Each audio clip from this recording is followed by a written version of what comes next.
నమస్కారం. శంకర దిగ్విజయం కార్యక్రమానికి స్వాగతం. ఆయన జగద్గురువు. అవైదిక మత సిద్ధాంతాలను తన వాదన పటిమతో తరిమికొట్టిన ధీమంతుడు. ఏది మతమో ఏది సమ్మతమో తెలియని అజ్ఞాన ప్రపంచానికి సరైన మార్గాన్ని చూపిన మార్గదర్శి. దేశం నలుమూలలా పీఠాలను స్థాపించి భక్తునికి భగవంతునికి వారధిగా నిలిచిన సనాతన సారథి. వైదిక ధర్మ సూక్ష్మాలను మాన్యులకు సామాన్యులకు అందించిన ప్రజ్ఞాశీలి.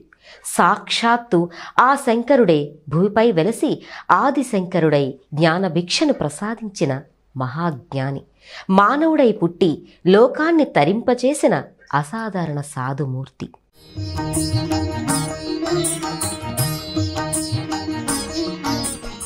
దండధారి అయి కాషాయ వస్త్రాలను ధరించి అచిరకాలంలో అఖండ భారతావనిలో అసంఖ్యాక దేవాలయాలకు యంత్ర ప్రతిష్టలు చేసిన యతిశేఖరుడు. ఎన్నో వేల దివ్య శ్లోకాలను అష్టకాలను అలవోకగా రచించి భక్తులకు మహాప్రసాదంగా పంచిన మహర్షి.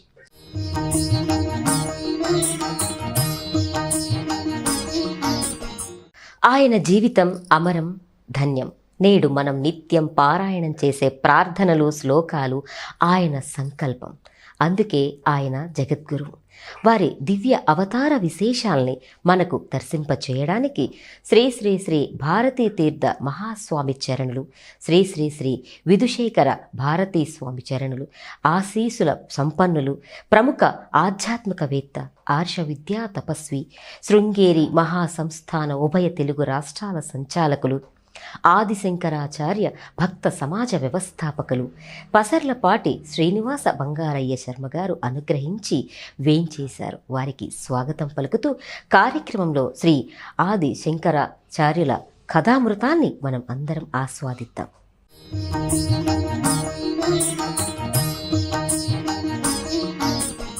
మరి శంకర దిగ్విజయం కార్యక్రమాన్ని దిగ్విజయంగా మనందరికీ కూడా అందించాలి అంటే మరి వారిని స్వాగతిద్దాము. వారే బ్రహ్మశ్రీ శ్రీనివాస బంగారయ్య శర్మ గారు. నమస్కారం బంగారయ్య శర్మ గారు. శర్మ గారు మామూలుగా అందరికీ ఆదిశంకరాచార్యుల గురించి అందరికీ తెలుసు, కానీ వారి జననం దగ్గర నుంచి మొత్తం వారు సాధించిన విజయాలేంటి అనేవి అందరికీ అంతగా తెలియదు. మరి వారి జననం నుంచి అసలు వారి విశిష్టత ఏంటి, ఆ పుట్టుకలోని విశిష్టత ఏంటి, వారు పుట్టిన సమయం నుంచి ఎందుకు ఆ జననం అనేది జరగటానికి కారణాలు, ఇవన్నీ కూడా తెలియజేస్తారు.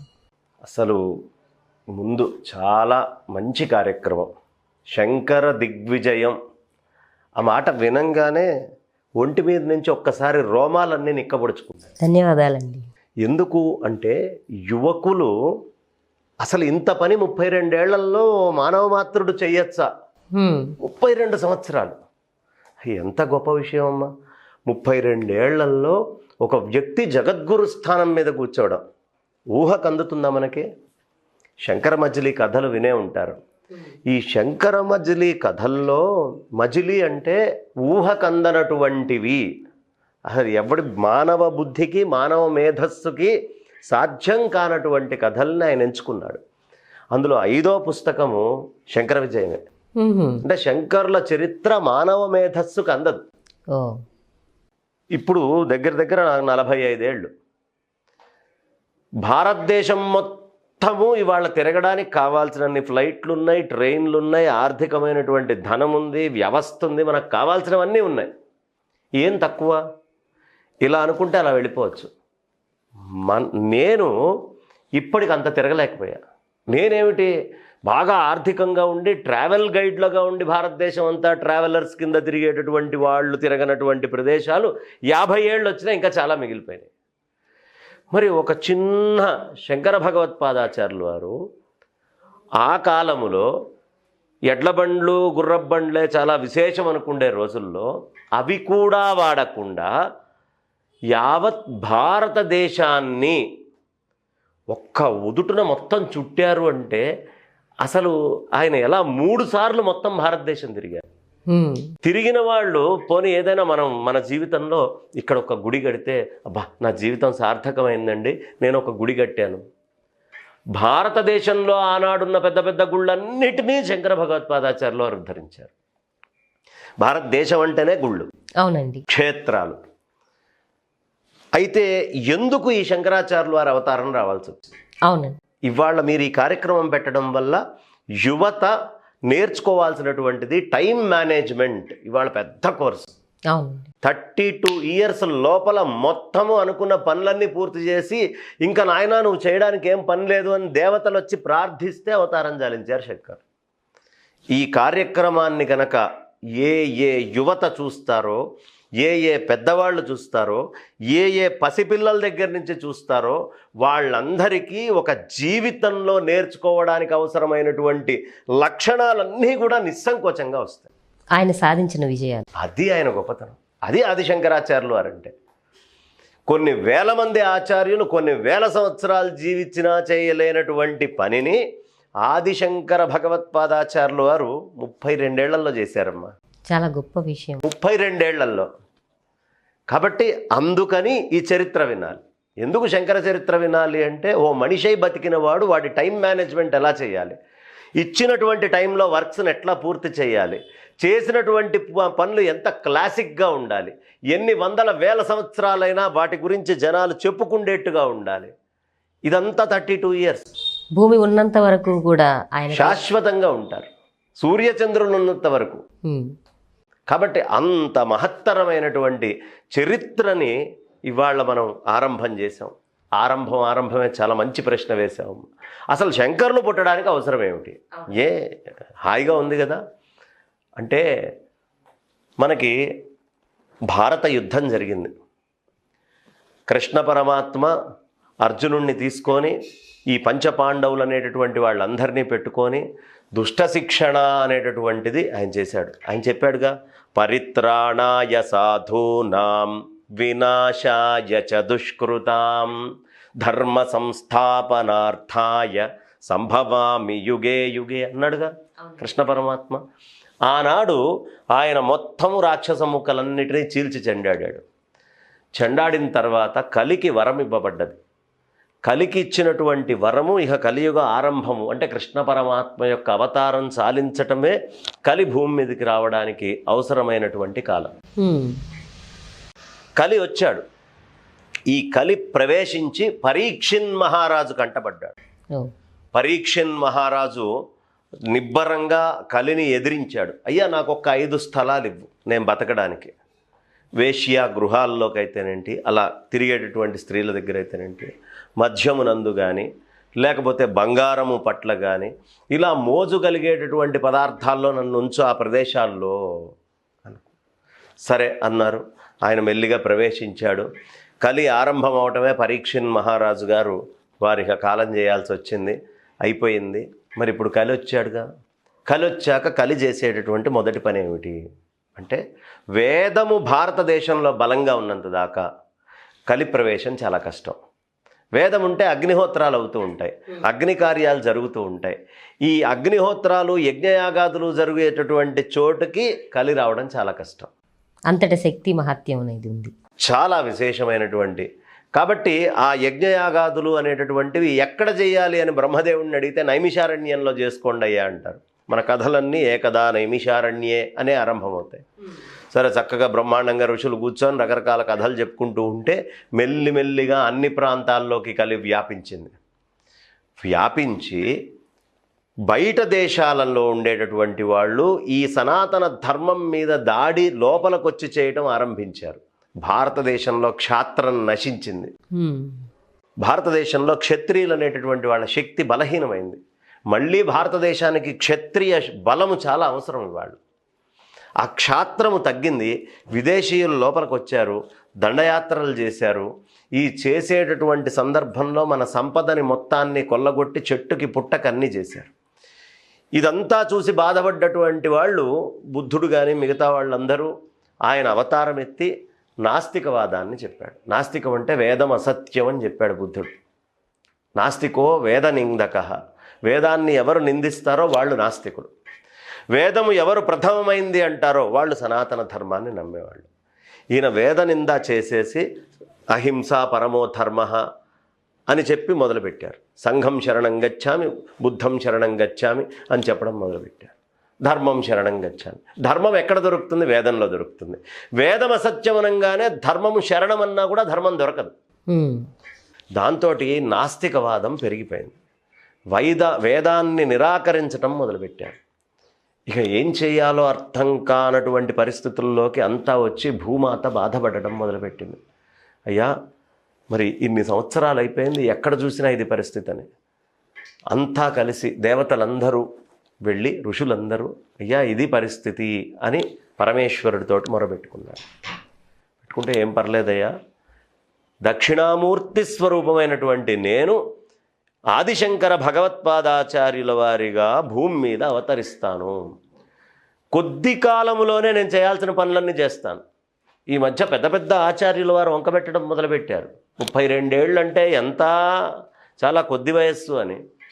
కానీ 32 ఏళ్ళు చాలా ఎక్కువ ఆయనకి, శంకరాచార్యుల వారికి. ఎందుకు ఈ మాట చెప్తున్నాను అంటే, నరసింహస్వామి అవతారం వచ్చిందమ్మా, స్తంభం పగలగొట్టి ఇలా వచ్చాడు, అలా హిరణ్యకశిపుడిని చంపాడు. ఆయన ఉన్నది ఎంతసేపు? ఓ రోజు ఆ సాయంత్రం పూట వచ్చాడు, కాస్త కొట్టాడు, వెళ్ళిపోయాడు.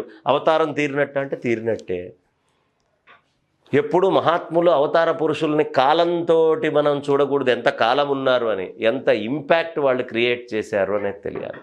శంకరాచార్యులు వారు 32 ఏళ్ళలో క్రియేట్ చేసిన ఇంపాక్ట్ ఎంతో తెలుసా అమ్మ? 1000 సంవత్సరాలైనా మనం పూర్తిగా తోడుకోలేనంత ఇంపాక్ట్. అందుకనే దక్షిణామూర్తి అవతారం అన్నారు. దక్షిణామూర్తి నేను పుడతానన్నాడు. సూర్యనారాయణమూర్తి యొక్క కిరణాలు భూమిని తాకుతాయి కదా, 1-2 నిమిషాల సూర్యనారాయణమూర్తి యొక్క కిరణాలని గనక మనం మొత్తం భూమి మీద పట్టుకోగలిగితే 2 సంవత్సరాలకి సరిపడా కరెంటు, వాటర్కి సంబంధించినవి అన్ని అవసరాలు మనకు తీరిపోతాయి. కానీ మన దగ్గర ఆ 2 నిమిషాలు భూమి మీద వచ్చేటటువంటి ఆ సూర్యనారాయణమూర్తి కిరణాలని పట్టుకునే శక్తి లేదు. కాబట్టి ఎన్ని వేల సంవత్సరాలైనా కొంచెం కొంచెం కొంచెం కొంచెం తీసుకొని జీవిస్తున్నాం. శంకర్ల జీవితం అంతే. 32 ఏళ్లలో ఆయన అన్నీ ఇచ్చేశారు. పట్టుకోవడానికి మనకి శక్తి లేక ఎంతెంత పట్టుకోగలమో అంతంత పట్టుకొని తిరుగుతున్నాం. అలా దక్షిణామూర్తి వారు మాటిచ్చారు. ఇచ్చి దేవతలందరికీ మీరు మీరు మీ మీ అంశాలతోటి అవతారాలను ఎత్తాలి అని చెప్పారు. చెప్పి అంతా సిద్ధమైంది. ఈ భూమి మీద మరి దానికి తగ్గటువంటి ఘట్టం ఏర్పడాలి కదా. ఆర్యాంబా శివగురువులు అనేటటువంటి వాళ్ళు కాలటి అనేటటువంటి ప్రాంతములో వాళ్ళు అక్కడ పిల్లలు లేక చాలా బాధపడుతూ ఉన్నారు. ఏం చెయ్యాలి, సంతానం లేదు, పరమేశ్వరుణ్ణి ప్రార్థించాలి అనే ఉద్దేశ్యంతో వాళ్ళకి దగ్గరలో ఉండేటటువంటి ఒక అద్భుతమైనటువంటి క్షేత్రానికి వెళ్ళారు, పరమేశ్వరుడి క్షేత్రానికి. 2 తపస్సు చేసుకోవడం ఆరంభించారు. ఆ తపస్సు ఎంత చక్కగా సాగిందయ్యా అంటే, పరమేశ్వరుడు వాళ్ళని అనుగ్రహించేంత. ఓ రాత్రి నిద్రపోతున్నప్పుడు ఆర్యాంబా అమ్మవారికి శివగురువుకి కల్లోకి వచ్చి, నేనే మీ కడుపున పుట్టబోతున్నాను, కానీ అల్పాయుష్యుడిగా జీవించబోతున్నా, 8 సంవత్సరాలే ఉంటాను అని చెప్పారు. చెప్పేటప్పటికీ వాళ్ళు వెంటనే లేచారు. ఇద్దరికి ఒకటే కల వచ్చింది. చాలా ఆనందపడ్డారు. ఆ పరమేశ్వరుడు వరమిచ్చినట్టుగానే ఆర్యాంబా తల్లి గర్భం ధరించింది. ఒక్కసారి గర్భం ధరించంగానే నాస్తికవాదాలు చేసేటువంటి వాళ్ళందరికీ ఎడంకన్ను అదిరిందాం. వాళ్ళ సూత్రాలను చేతిలో ఉండే పుస్తకాలు ఎగిరి కింద పడ్డాయి. వేదమాతకు ఆనందమైనటువంటి ఆనంద స్వరూపం, ఆనంద భాష్పాలు వచ్చినాయి. శృతి స్మృతి పురాణాలన్నీ ఆనందపడ్డాయి. ఈ రోజుకి కదా మాకు సక్రమమైన భాష్యం రాసేటటువంటి వాడు పుట్టాడు అని శంకరాచార్యుల వారి గురించి. వేద ధర్మాన్ని నమ్ముకున్న వాళ్ళందరికీ శుభ సూచనలు కనిపించడం మొదలుపెట్టాయి. ప్రకృతి అంతా ఆనందంతో అలరారిపోతోంది. పచ్చగా బ్రహ్మాండంగా, అసలు కేరళే పచ్చగా ఉంటుంది. వైశాఖ శుద్ధ పంచమి, నందన్నామ సంవత్సరం, ఆర్ద్ర నక్షత్రం, గ్రహాలన్నీ చాలా సక్రమంగా ఒక మహాత్ముడు రావడానికి యోగ్యంగా ఎలా ఉండాలో అలాంటి ఆస్ట్రానామికల్ సింబల్స్ అన్నీ అలా, అంటే బయట ఉండేటటువంటి గ్రహగతులన్నీ ఆయన కోసం ఎదురు చూస్తూ ఒక జగద్గురువు పుట్టేటప్పుడు ఎలా ఉండాలో అలా ఉండే సమయంలో పుట్టాడమ్మా ఆయన. అంటే ఆ గ్రహాలన్నీ కూడా ఎదురు చూస్తూ ఉన్నాయండి. అవి ఎదురు చూస్తున్నాయి, మహాత్ముడు వస్తున్నాడు అని. మహాత్ముడు కాలం చేసేటప్పుడు తోకచుక్క రాలుతుంది. మహాత్ముడు ఉద్భవించేటప్పుడు కూడా అద్భుతంగా ఇలా గ్రహస్థితులన్నీ వేరుంటాయి, వాతావరణం మార్పు ఉంటుంది. అవునండి. అందులో మరీ పచ్చదనం విశేషంగా మొత్తం విశ్వమంతా కనిపించేటటువంటి వీచికలు, చల్లటి గాలులు, పవనాలు అన్నీ కూడా ఆశ్చర్యపోయారు. సాధువులందరికీ కూడా హృదయం ఒక్కసారి పులకరించింది. ఉన్నట్టుండి కొలను లోపల ఆ సూర్యనారాయణమూర్తి యొక్క కిరణాలతోటి ఎలా అయితే ఆ తామరలు బయటికి వచ్చి అందంగా కనిపిస్తాయో అలా ఒక్కొక్కళ్ళ మనస్సు ఒక పద్మములాగా వికసించి మొహాల లోపల ఆ వెలుగు కనిపించడం మొదలుపెట్టింది. నిష్కారణంగా ఆనందం వచ్చింది. ఎందుకు? పుట్టినటువంటి వాడు బ్రహ్మానంద స్వరూపుడు. బ్రహ్మానందము ఒక రూపాన్ని ధరిస్తోంది అంటే ఆ సమయంలో ఉన్న అందరికీ ఆనందం లభిస్తోందనేగా. అంతే కదండి. చాలా ఆనందపడ్డారమ్మా. ఎంత ఆనందపడ్డారయ్యా అంటే ఆ ఆనందానికి అవధులు లేవు. అప్పుడు ఆర్యాంబ అమ్మవారు మెల్లిగా ఆ సమయంలో ప్రసవమై శంకర భగవత్పాదాచార్యుల వారిని సంపూర్ణమైనటువంటి దైవ చిహ్నాలతో, గురు చిహ్నాలతో యోగ్యంగా ఉండేటటువంటి సంతానాన్ని కన్నది. కన్న వెంటనే భూమాత పులకరించి ఆనందించింది. ఇది శంకర్ల యొక్క అవతారం రావడానికి నేపథ్యం. ఇంత నేపథ్యం అనేది ఉంది. అందులో మనం తక్కువగానే చెప్పుకున్నా ఇంకా కూడా ఉండే ఉంటుంది కదండి. ఇప్పుడు మనం చెప్పుకుంది స్థాళీ పులాక న్యాయంగా ఏదో కొంచెం వాసన చూపించడానికి యోగ్యమైనంతే. కానీ శంకర విజయ వర్ణన చాలా విశేషంగా ఉంటుంది. మీ నుంచి అన్నీ కూడా తెలుసుకునే ప్రయత్నం చేస్తామండి. చాలా చక్కగా తెలియజేశారు. ధన్యవాదాలు. ఇదండి శంకర దిగ్విజయం అనే ఈ కార్యక్రమంలో మొదటి భాగంలో చక్కగా ఆ ఆదిశంకరాచార్యుల వారి జననం గురించి మనందరికీ కూడా చాలా చక్కగా తెలియచేశారు కదా. మరి ఈ వీడియో కూడా మీ అందరికీ నచ్చుతుందని ఆశిస్తున్నాము. మరొక ఎపిసోడ్ కోసం మీరందరూ ఎదురు చూస్తారని ఆశిస్తూ మళ్ళీ ఆధ్యాత్మిక వీడియోలతో మీ ముందుంటాము. నమస్కారం.